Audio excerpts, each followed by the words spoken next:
A special thank you to each of our subscribers who make this channel possible. Here's today's story. In a controversial move, South Carolina executed Richard Moore on Friday evening for the 1999 fatal shooting of store clerk James Mahoney, despite widespread appeals for clemency from jurors, legal representatives, and family members.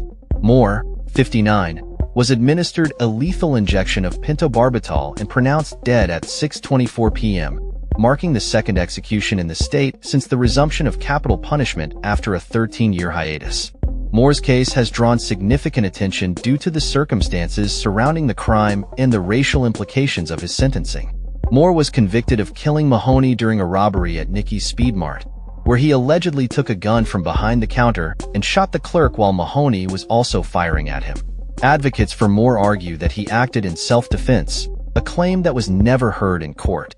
They highlight his transformation during his time in prison, where he became a mentor and a devout Christian. Despite these arguments, South Carolina Governor Henry McMaster denied clemency, stating he had reviewed all relevant materials and spoken to a member of Mahoney's family. The execution has reignited discussions about the fairness of the death penalty, particularly regarding racial disparities in sentencing.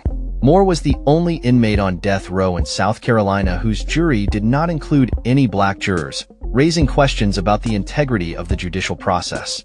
Following the execution, Justice 360, the law firm representing Moore, issued a statement lamenting the loss of a man they described as a reformed individual who posed no threat to society.